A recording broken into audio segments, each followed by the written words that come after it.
Història al descobert.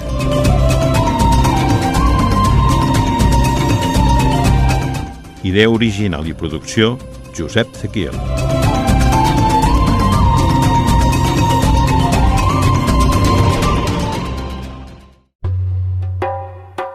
Avui us presentem el documental A l'imperi de Ramsès II, on coneixerem l'aspecte imperialista del més gran faraó que ha tingut Egipte.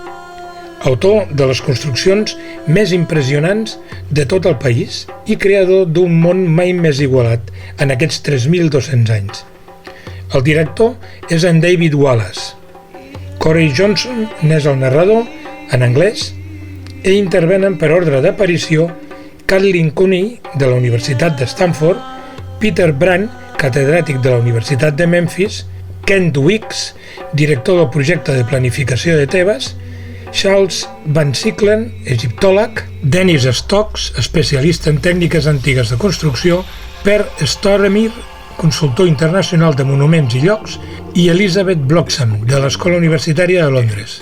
El documental és una producció d'Atlantic Productions per a Canal Història i va ser realitzat el 2006. Us deixem amb ell.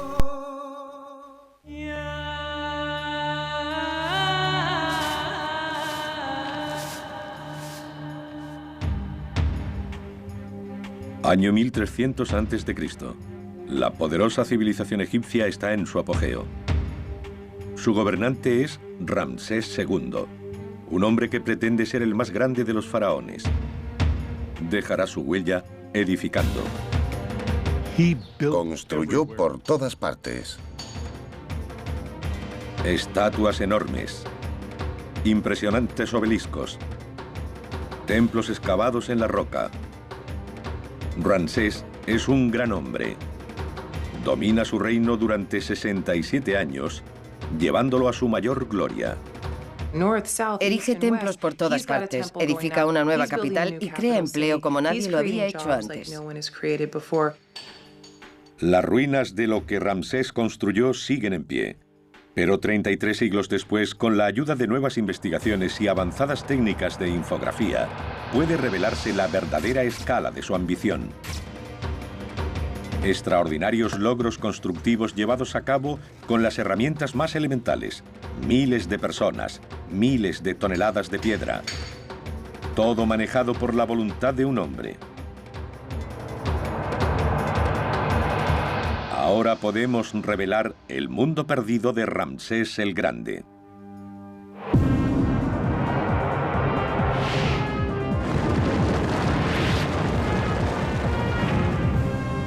Mundos perdidos, el imperio de Ramsés.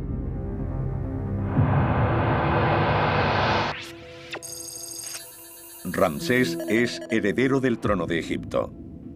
Un día se convertirá en faraón, gobernante de una civilización con 2000 años de antigüedad. Pero el imperio que espera heredar está saliendo de un tiempo de gran agitación política y religiosa. Y Ramsés pertenece a una dinastía que ha llegado al poder por la fuerza. Vio cómo su abuelo, el primer Ramsés, se convertía en el primero de la familia en ceñir la corona egipcia. Ahora ve cómo su padre, el rey Seti, impone su voluntad mediante el poder militar.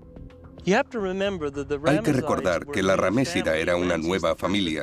Ramsés I solo reinó durante año y medio. Seti subió al trono y gobernó durante 11 años. La familia de Ramsés tiene que demostrar que está capacitada para gobernar y decide hacerlo construyendo.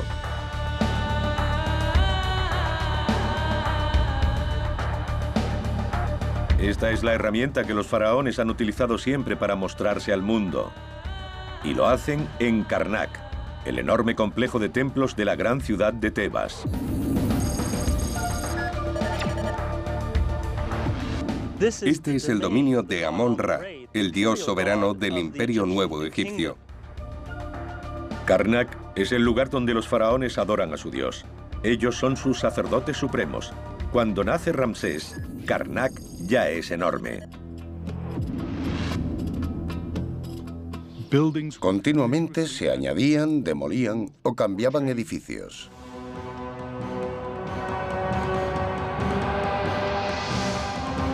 Su corazón es el santuario de Amón-Ra. En torno a él, cada faraón ha erigido una demostración de su poder y su devoción, añadiendo construcciones o pilonos. Una nueva senda hacia el dios. En periodos en los que hay grandes faraones que están conquistando el mundo, se amplía el templo de Karnak. Karnak es un lugar en el que todo rey egipcio tiene que dejar su huella. Por ello tiene sentido que Ramsés II sintiera la necesidad de ampliar el templo. Para dejar su huella, el padre de Ramsés concibe la idea de una gran sala hipóstila llena de columnas.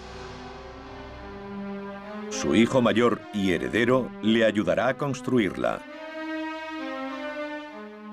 La transición entre Seti I y Ramsés II fue bastante gradual. Ramsés ya tuvo responsabilidades desde muy joven. A los 10 años, Ramsés fue nombrado general del ejército. El lugar de construcción se encuentra en las inmediaciones del templo entre dos grandes pilonos. Actualmente cualquiera que visite Karnak quedará impresionado por lo que idearon padre e hijo. La sala hipóstila era inmensa. La Catedral de Notre Dame de París cabría en su interior.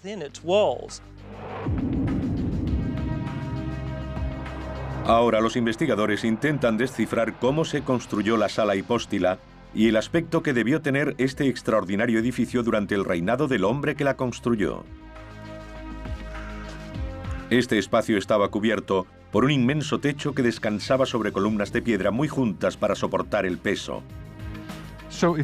Para construir una sala tan grande, hay que colocar un gran número de pilares. Así que la sala hipóstila es literalmente un bosque de columnas. Sabemos que los constructores del antiguo Egipto no tenían nada más sofisticado que martillos de piedra y cinceles de cobre. Aún así se embarcaron en un proyecto extraordinariamente ambicioso, incluso para los estándares modernos. Las columnas no se construyeron una a una. Lo que hicieron fue poner los cimientos de todo el edificio, las bases de las columnas y los muros laterales. Los planos exigían 134 columnas. La columnata central tenía pilares de 7 pisos de altura. Las pistas de cómo llevaron a cabo la tarea se encuentran en estas pinturas de las paredes de una tumba privada. Una especie de manual de construcción de 3000 años de antigüedad. Cuando fue descifrado reveló una solución muy ingeniosa. Esta maravillosa escena de la 18ª dinastía, de la elaboración de ladrillos de adobe, podría ser una foto tomada hoy en un pueblo egipcio. Las técnicas que muestran no han cambiado en 5000 años. Se saca agua de una charca rodeada de árboles para mezclarla con tierra y paja. Esta mezcla se coloca en moldes que se dejan secar en el suelo durante un par de días. Luego los ladrillos de barro son transportados y utilizados para levantar muros o, como en este caso, una rampa para la construcción de la sala hipóstila. El uso de rampas es un descubrimiento clave. En esta pintura mural, la rampa lleva a una sala que aparece enterrada. Las evidencias indican que esta técnica se utilizó en todo Karnak, porque aún pueden verse los restos de una de estas rampas. Ahora es posible deducir cómo lo hicieron. No usaron andamios ni grúas para elevar los bloques. Elevaron el propio suelo. Se coloca el primer nivel de bloques que sirven de base para las columnas. Se rellena el interior con tierra y se construyen rampas de ladrillos a cada lado. Se trae la siguiente tanda de bloques, aún sin labrar, y se colocan encima. Se vuelve a llenar de tierra, se amplían las rampas y se repite el proceso. Así, cuando el edificio está terminado, queda completamente enterrado en una montaña de tierra y enormes rampas de ladrillo a cada lado. Las rampas solo eran estructuras temporales, pero suponían una enorme cantidad de trabajo. La pendiente podía llegar a tener hasta 7 grados. Para llegar a la altura de las columnas de la sala hipóstila, debieron medir como 2 campos de fútbol. 25.000 toneladas de piedra fueron arrastradas por estas pendientes para levantar los pilares. Los tambores de las columnas eran tan grandes que estaban formados por 2 bloques de piedra con forma de D de 10 toneladas cada uno. Los canteros de Ramsés unieron estas piezas tan firmemente que algunas no han cedido en más de 32 siglos. Peter Brandt busca pistas de cómo lo hicieron junto a Dennis Stokes, un especialista en técnicas antiguas de construcción. La clave reside en las piezas de madera encajadas en huecos tallados en la piedra. En primer lugar, hay que coger un trozo de madera dura y darle la forma apropiada para que encaje en el otro lado. Se embute a martillazos y une los bloques. Así no puede moverse. Todo consiste en un buen montaje para que quede fijo una vez construido. Así es. Consiste en alinear los bloques de forma apropiada y asegurarse de que no se muevan mientras avanza la construcción. Una vez que la estructura está terminada, es tan sólida que resulta imposible de mover. A continuación, las piedras tenían que ser pulidas. Sabemos que las columnas no estaban labradas desde el principio porque aquí podemos ver una que aún está en bruto. Supongo que en las canteras no tenían tiempo de ser tan meticulosos. Dejaban que fueran los constructores quienes las terminaran. Ellos intentaban producir el mayor número de bloques en el menor tiempo posible.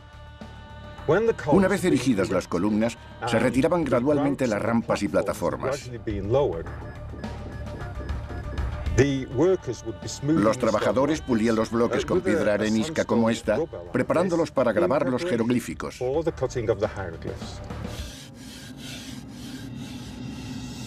Ramsés y su padre supervisaban el trabajo, pero llegaría el momento en que Seti muriera y Ramsés se convirtiera en rey. Podría hacer todo lo que quisiera. Y la sala de Karnak sería solo el comienzo de la más ambiciosa serie de proyectos que este país hubiera visto.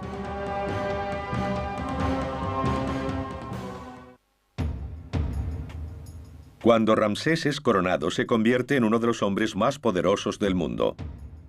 Toda su vida se había estado preparando para ello y aceptó el reto. Asumió el control de la construcción en Karnak. Artistas que estaban bajo sus órdenes lo representan trabajando. Cuesta creer que llegara a mancharse las manos, pero en una ceremonia formal demostró que lo empezado por su padre ahora era su monumento, su gran logro. Primero, el rey extiende una cuerda entre 2 palos en una medición ceremonial del templo. A continuación, coge un azadón y cava la tierra. Luego, tiene que hacer un ladrillo de barro. Y finalmente hace la ofrenda del templo a su Dios. En muchos textos afirman que se interesó mucho en el trabajo, implicándose en la planificación e investigando archivos históricos para asegurar la precisión del diseño y los planos del templo. Ken Weeks ha investigado esos datos y puede darnos una idea de cómo cientos de hombres levantaron esas columnas, trabajando hasta 20 metros del suelo. Su labor no terminaba con la colocación de las piedras. La superficie de todas ellas debía ser cubierta con elaborados jeroglíficos. Existen pruebas de que los antiguos egipcios conocían y utilizaban el andamiaje en sus trabajos, como se ve en esta tumba de la 18ª dinastía. Aquí los obreros unieron tablones de madera para hacer andamios y poder pulir y preparar las enormes estatuas del rey. Cada centímetro debía labrarse a mano. Este hombre está utilizando un abrasivo para pulir la superficie de la piedra y este otro trabaja con un cincel para detallar el ojo. El alcance de la ambición de Ramsés se vuelve incluso más sorprendente cuando nos damos cuenta de cómo tuvieron que trabajar sus hombres. Esta época era anterior al uso del hierro. Los canteros tenían que tallar la piedra con utensilios de cobre. Dennis Stokes cree que la única forma que tenemos de comprender lo que lograron estos antiguos constructores es intentando recrear su trabajo con las mismas herramientas que utilizaron. Una vez hecho esto y delineado el borde, lo que tenemos que hacer es quitarlo de en medio con un cincel. Dennis descubre que a pesar de la sofisticación de la cultura egipcia antigua, podían lograr sus complicados trabajos mediante el uso de tecnología de la Edad de Piedra como esta herramienta de pedernal. Debido a su dureza y afilada punta, delinea los rasgos mucho mejor que el cincel de cobre. Así se decoran cada columna y cada muro. Y los jeroglíficos son mucho más que simple decoración. Están llenos de mensajes políticos y religiosos. Para el turista, la sala hipóstila está llena de una confusa serie de escenas e inscripciones. Pero si se observan, se ve que tienen un orden. Los dioses siempre están representados como si se encontraran en el templo mirando hacia el exterior, mientras que el rey parece entrar en el templo a honrar a los dioses. Las paredes de este templo describen la relación entre los dioses, Ramsés y el pueblo de Egipto. Es una demostración de que la autoridad de Ramsés emana del poder divino. Cuando uno se encuentra en medio del bosque de columnas, la intención es que crea estar en un lugar sagrado, un espacio cerrado, protegido por los dioses, donde comienza una nueva vida. Combinando décadas de investigación con las más modernas técnicas de infografía, por fin podemos revelar el aspecto que tuvo este lugar cuando fue construido. Toda esta piedra erosionada estuvo cubierta de llamativas pinturas. La mayoría de los templos egipcios nos parecen hoy bastante monótonos, pero antiguamente eran un estallido de colores.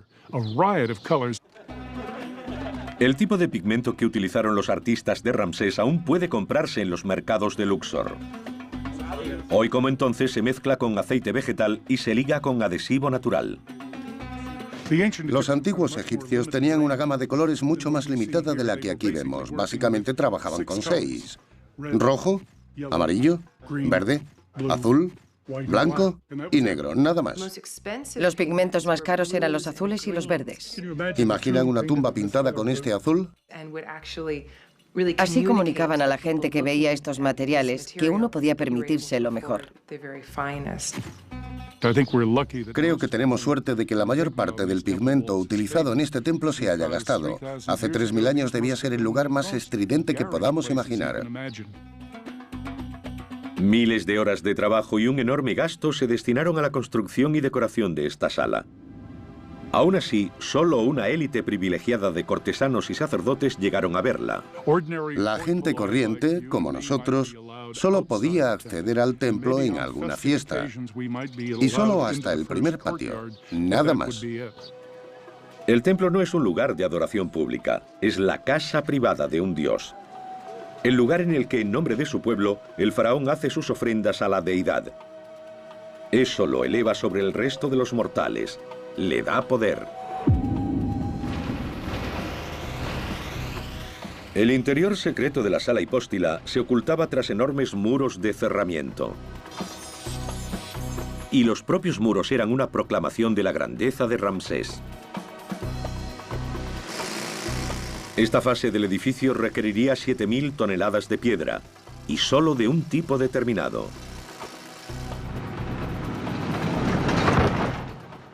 Nos encontramos en Tebas, con esas enormes colinas de piedra caliza rodeándonos. Sin embargo, no era esta la piedra elegida para la construcción de los templos. Los egipcios preferían la arenisca. La cantera más cercana se encontraba a 100 kilómetros al sur. La inmensa mayoría procedía de una zona, las canteras de Silsila. Son 3 días de viaje remontando el Nilo desde Karnak. Ken Weeks ha hecho este viaje. Los faraones tenían una enorme necesidad de piedra. Si tenemos en cuenta la cantidad de metros cúbicos de arenisca que tuvieron que transportar durante el Imperio Nuevo para las edificaciones de Tebas, Silsila debió estar llena de gente, prácticamente todos los días del año durante 5 siglos. Silsila estaba junto al río, pero los investigadores han descubierto otras canteras en pleno desierto egipcio. Un equipo ha intentado trazar la red de caminos que construyeron para comunicarlas. Probablemente es la red de caminos mejor conservada del antiguo Egipto. Creo que ya hemos llegado, Per. Las canteras están a más de 3 kilómetros del Nilo. Es interesante destacar que todas las carretas que bajan desde las canteras van en la misma dirección, hacia este punto de aquí. La ruta más corta hacia el agua. Probablemente apilaban las piedras y esperaban la crecida para transportarlas a flote. Extraían un gran número de bloques, los arrastraban hasta el río, los cargaban en barcos que llegaban para la crecida del Nilo y los descargaban en diferentes lugares de la zona de Karnak y Luxor. Debió mantener a miles de personas ocupadas durante todo el año. Era necesaria una flota de 50 barcazas para abastecer a los constructores de Ramsés. Estos barcos debían tener el fondo casi plano para aprovechar la crecida del Nilo, pero podían transportar grandes cargas. Aún se conservan datos de la época de Ramsés que nos informan de capitanes que llevaban cargamentos desde las canteras de Jebel Silsila. Cada barco transportaba entre 5 y 7 bloques de piedra. Con la crecida anual del Nilo, los barcos podían llegar casi hasta los pies del templo. Esta es la inundación del año 28 de Ramsés III. La imagen nos dice que hace 3000 años, durante la crecida anual, el Nilo llegó a este nivel. Mediante canales construidos ex profeso, los bloques eran descargados lo más cerca posible del lugar de construcción. Pero aún debían ser colocados a mano en su emplazamiento, para que los canteros pudieran trabajarlos. Dennis Stokes cree que se hacía con yeso, que hacía las veces de lubricante para ayudar a los trabajadores a mover las piedras. Hemos puesto el yeso que lubrica los bloques para deslizarlos junto a los otros. Un poco más. Eso es.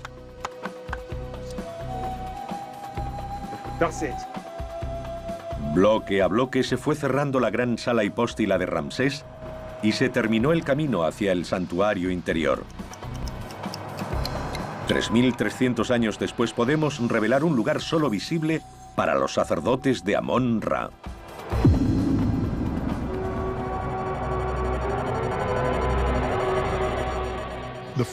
Cuanto más se adentraba uno en el templo, más cerca estaba del dios que residía aquí.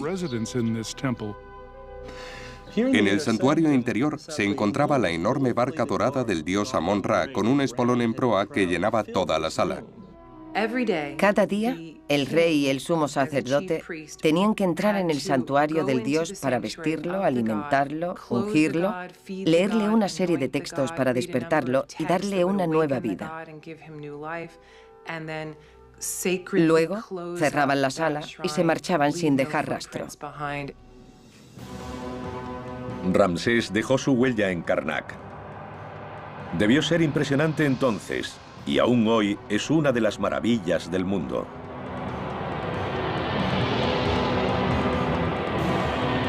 Después centró su atención en el otro gran santuario de la ciudad de Tebas, el templo de Luxor.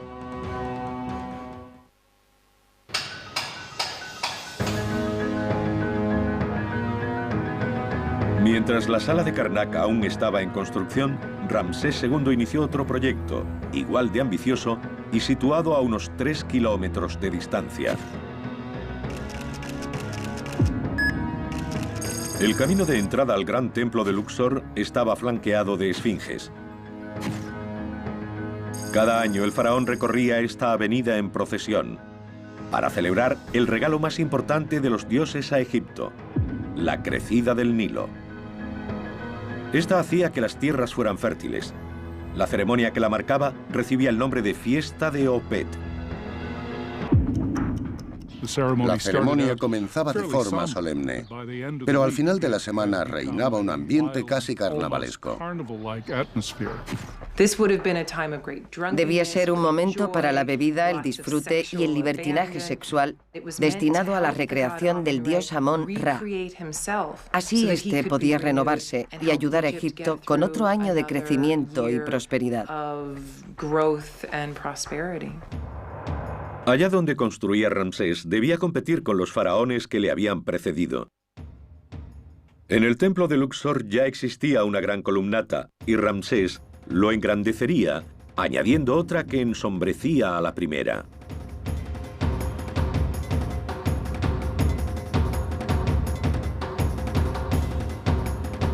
Gastados después de 3 milenios, pero aún claramente visibles, los relieves de esta pared muestran la escala de la visión de Ramsés. Las estatuas medirían 12 metros de altura, los obeliscos aún más. Y cada uno hecho de un solo bloque de granito rojo. El obelisco sería lo primero que iluminaría el sol cada mañana. Un símbolo de la relación entre el rey y el dios.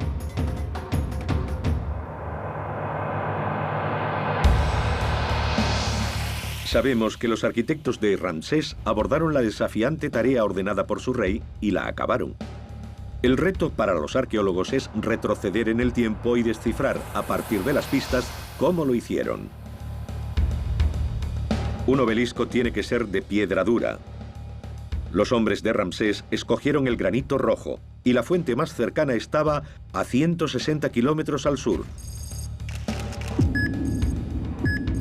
en Asuán.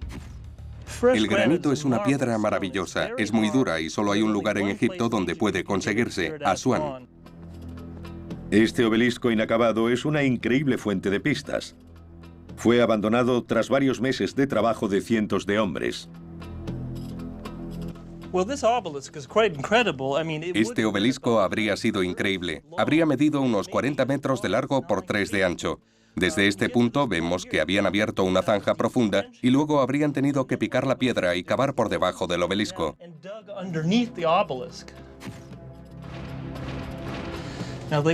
Habrían tenido que cortarlo a todo lo largo, dejando solo unos cuantos apoyos. Este era el segundo reto: extraer un bloque de piedra que pesaba cerca de 800 toneladas. Las herramientas eran básicas, por decir algo. Esta parte afilada es muy útil para cortar el granito. Días, semanas y meses empleados en cortar la roca. Y el cuerpo debía absorber el impacto de cada golpe. Es un trabajo muy duro para hacerlo a mano. Muy duro. La presión para golpear esta piedra contra la otra debía ser agotadora. Los estudios sugieren que 100 hombres trabajando sin descanso habrían tardado una semana en retirar apenas 3 centímetros de piedra. Y era un trabajo de precisión. El impacto visual de un obelisco depende de su geometría y su simetría. Bien. Tira. Muy tensa. Para crear los 4 bordes convergentes que van desde la base hasta la punta, los artesanos solo tenían que confiar en una cuerda tensada entre unos vástagos de medición. Sí, brillante. Encaja justo.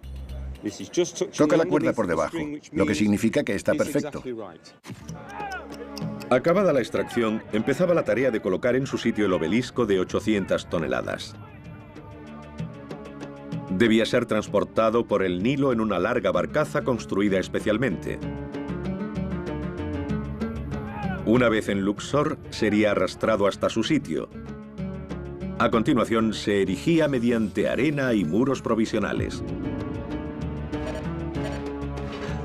Subían el obelisco cabeza abajo por una enorme rampa hasta llegar a un silo lleno de arena. A medida que retiraban la arena, poco a poco, el obelisco iba descendiendo. Cuando alcanzaba una estrecha hendidura en el fondo, los hombres tiraban de él con cuerdas hasta su posición final. Ramsés había conseguido su objetivo. Lo que contempló cuando vio por primera vez esta gran entrada puede mostrarse ahora, 33 siglos después. Había eclipsado los logros de quienes habían construido aquí antes que él y reclamó el templo como propio. Por todo Egipto se repetía la misma historia. Este hombre erige templos por todas partes, edifica una nueva capital y crea empleo como nadie lo había hecho antes. Fue una época de prosperidad económica. Ramsés no solo construía para asegurarse un lugar en la historia. Centrando su atención en la entrada sur de su reino, decidió construir un nuevo templo, Abu Simbel. Aquí se proclamaría Dios.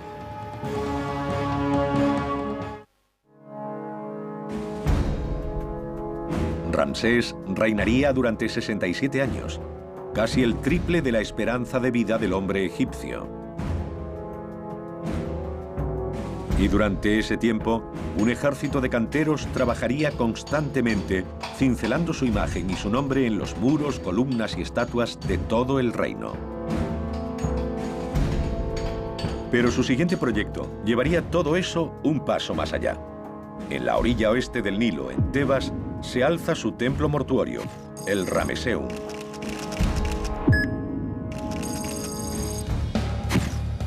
Tardó 20 años en construirse y tenía su propia sala hipóstila, dominada por una estatua de Ramsés que actualmente yace rota en el suelo junto a la entrada.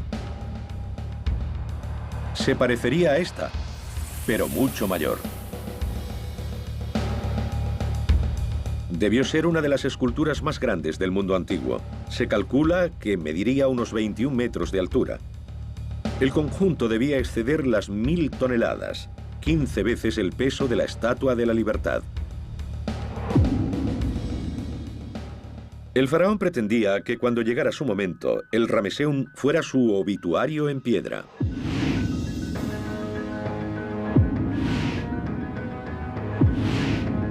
Las pruebas sugieren que hacía mucho más que seguir la tradición.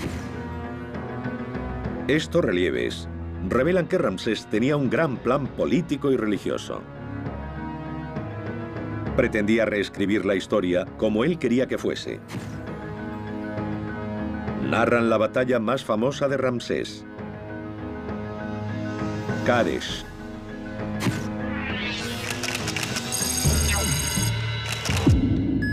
La batalla de Kadesh tuvo lugar en el año 5 del reinado de Ramsés II, y en ella se enfrentó a uno de sus peores enemigos, el imperio hitita. Lucharon junto al río Orontes en Siria y fue casi un desastre. Sabemos que Ramsés II salió mal parado en la batalla de Kadesh. Y de hecho tenemos información del otro bando, obviamente escrito por el enemigo, sobre un tratado de paz firmado tras la batalla. Sugiere que el enfrentamiento entre egipcios e hititas acabó en tablas. Aún así, estas son imágenes de Ramsés victorioso, supremo. El faraón es representado como un gigante. Los enemigos que lo rodean están muertos, heridos o se han rendido. Estos relieves distorsionan la verdad y para la mentalidad egipcia son más poderosos que simple propaganda. Al representar la batalla de Kadesh de forma ideal, con el resultado deseado, según la mentalidad egipcia, se vuelve realidad. Ramsés creía que si tallaba algo en piedra, lo convertía en realidad, aunque no fuera cierto.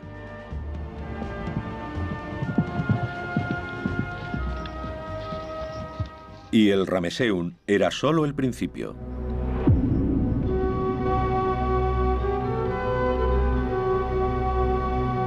Se disponía a hacer algo a lo que muy pocos faraones se habían atrevido: transformarse y reinar como un dios viviente. Para lograrlo utilizaría los precipicios de piedra de Abu Simbel.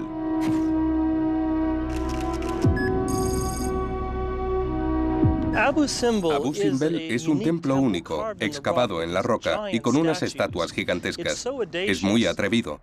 Ramsés se embarca en su más ambicioso proyecto constructivo, un enorme templo en el límite de su imperio. Este templo es construido tan lejos para honrar al rey.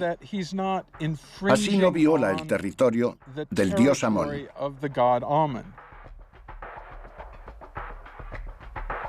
Se ha necesitado el trabajo de varias generaciones de investigadores para descubrir la verdadera escala del logro de Ramsés.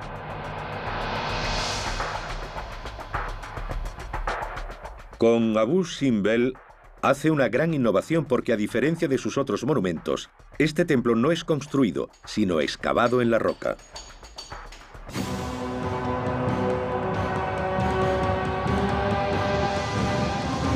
En vez de transportar la piedra al lugar de construcción, la retiran. Equipos de canteros tallan hasta que emergen 4 grandes estatuas de su faraón, cada una de 21 metros de altura. Es un intento deliberado de intimidar a la población nubia. Los nubios poseían las principales fuentes de oro de Egipto y era muy importante que el faraón controlara las minas y las rutas comerciales de África. Lo proveían de ébano, marfil, esclavos y todo lo demás. El interior del templo es igual de ambicioso. Una red de cámaras se adentra más de 45 metros en la montaña. Y 2 veces al año se produce una espectacular demostración de los conocimientos astronómicos de los arquitectos reales y de la precisión de sus constructores. Los rayos del sol recorren todas estas cámaras hasta el santuario interior, el lugar en el que la estatua de Ramsés se alza junto a la de otras 3 deidades. Con ello, se señala a sí mismo: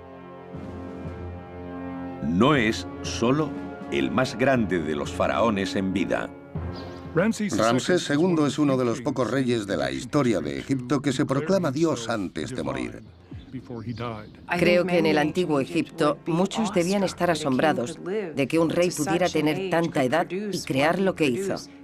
Así que es muy posible que algunos de sus contemporáneos creyeran realmente que era un dios encarnado.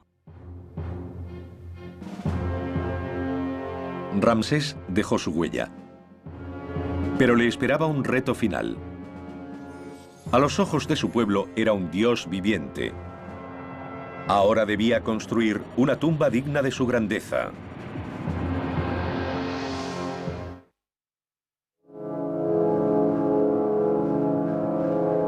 Cada faraón construía su tumba. La planificación comenzaba desde el momento en que asumía el trono. Como en todos los aspectos de su vida, Ramsés construiría para su muerte a mayor escala y con mayor visión que cualquier antecesor. El lugar tradicional para el descanso eterno real es el Valle de los Reyes, en la margen oeste del Nilo. Podría decirse que al cruzar de la orilla este a la oeste, pasamos de la ciudad de los vivos a la de los muertos. En la época de Ramsés II esto llevaba 500 años siendo cementerio real. Los planos de su tumba toman estos antiguos enterramientos como referencia. Pero él vivió más de 80 años, gobernando durante más de 7 décadas. Y antes de ser colocado en su tumba, enterraría a muchos miembros de su numerosa familia.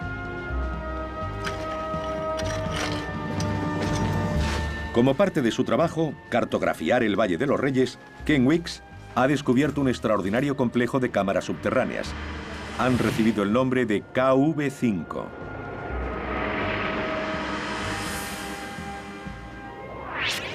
Forman el mayor complejo funerario del valle. Y aquí es donde Ramsés enterró a sus hijos. Hemos descubierto que la tumba contiene más de 125 cámaras y presenta todas las características del reinado de Ramsés II. Es único en diseño, en tamaño y en su función como mausoleo familiar. Debió ser muy triste y difícil construir algo así. Podría explicar por qué la KV5 es una tumba tan singular. Fue el intento de un hombre por mantener a su familia junto a él para la eternidad. Hacer la realidad requería a un equipo especial de trabajadores.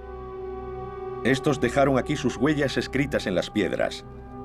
Descifrar estas notas ha llevado a la revelación de un mundo de hombres que la historia no menciona. Dejaron atrás una gran cantidad de material. La gran mayoría son notas que escribían para ellos mismos, desde cartas de amor hasta pagarés, pasando por listas de la compra. Básicamente son trozos de piedra caliza en los que hacían unos garabatos. Son textos increíbles para un arqueólogo o un historiador, porque nos revelan cosas que normalmente desconocemos sobre el antiguo Egipto. Esta es la casa de Caja y su esposa Tui. Su sala de estar, la cocina con mortero para moler el grano, una casa considerable. Y tiene sentido porque Caja fue una figura muy importante en el primer periodo ramésida. Era el responsable de mucha actividad constructiva durante los reinados de Seti I y Ramsés II. Una vez cada 10 días, el equipo de trabajo emprendía el camino para su turno en la construcción de la tumba en el Valle de los Reyes. Trabajaban 10 días seguidos y luego tenían, al menos durante el reinado de Ramsés II, 2 de descanso. Ken Weeks recorre ese mismo camino. El reto de los constructores era encontrar en medio de este laberinto de tumbas y pasadizos un lugar adecuado, con suficiente espacio, para acomodar la visión de Ramsés sobre cómo debería ser su tumba.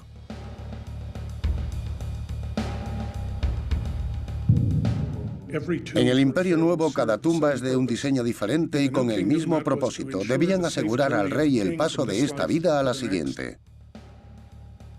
Ramsés había oficiado el funeral de su padre, presidiendo la ceremonia del sellado de su hermosa tumba. Las imágenes que cubrían sus paredes quedaron grabadas en su memoria. Seti decidió que toda su tumba estuviera decorada con elaboradas pinturas y relieves. Por ello, desde la entrada hasta la cámara funeraria, todo está cubierto de relieves e inscripciones. Ramsés ordena la construcción de su tumba a los mismos hombres que hicieron la de su padre, pero la suya debía ser más fastuosa y espléndida. La tarea era sobrecogedora. Antes de empezar cualquier trabajo de decoración, debía completarse la excavación.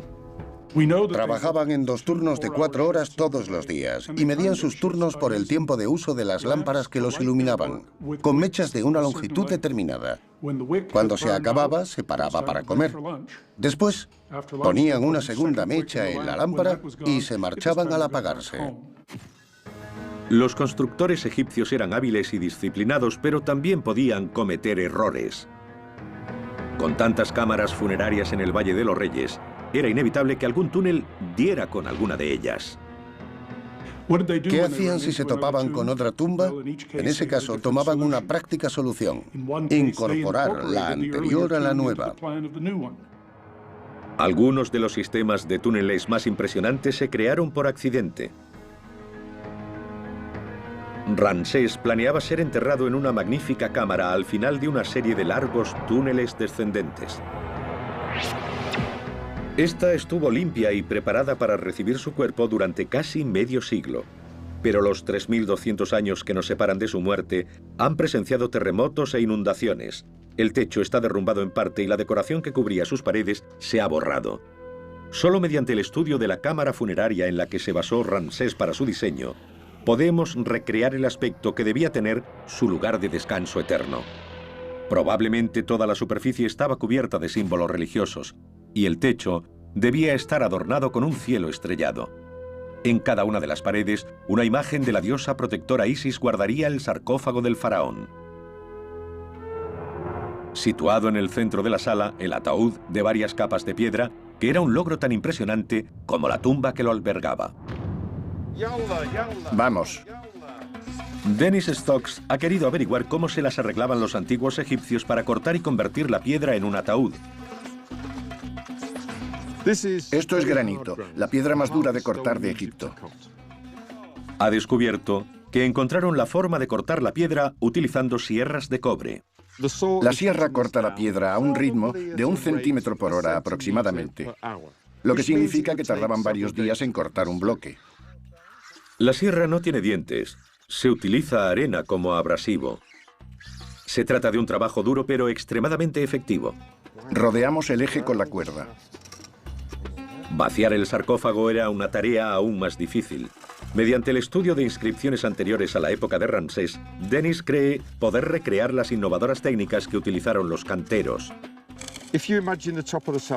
Si imaginamos que esto es la parte superior de un sarcófago, taladraban agujeros alrededor del perímetro para delinear la forma del hueco interior. A continuación, hacían en medio unos agujeros para debilitar la piedra y romper lo que había en medio y el núcleo. Tras repetir la operación en 4 o 5 niveles, llegaban al fondo del sarcófago, lo suficientemente profundo para meter al faraón.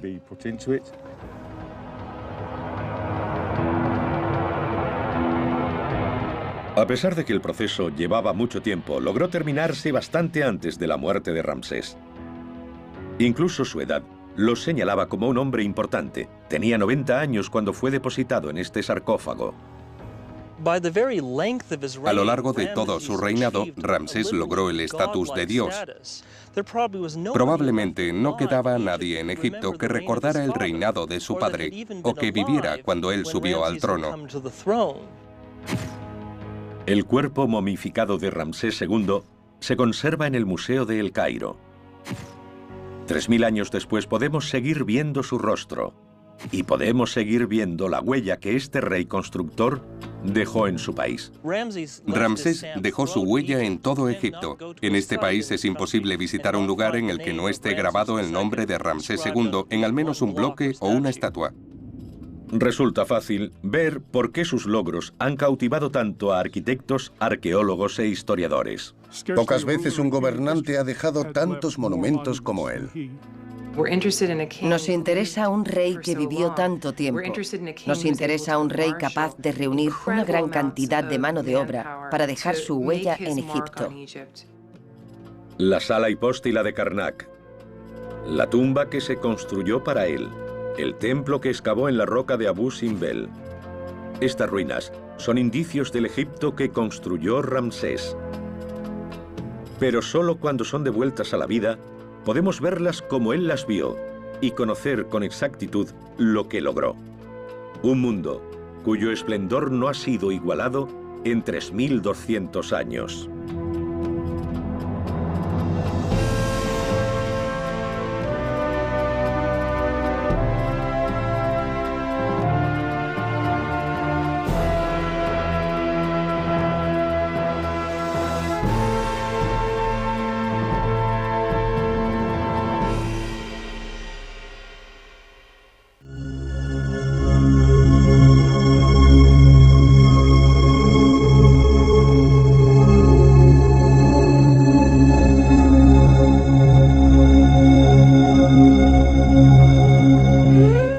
Per avui, res més. Us emplacem el mes vinent a un nou programa d'Històries al Descobert. Sigueu feliços!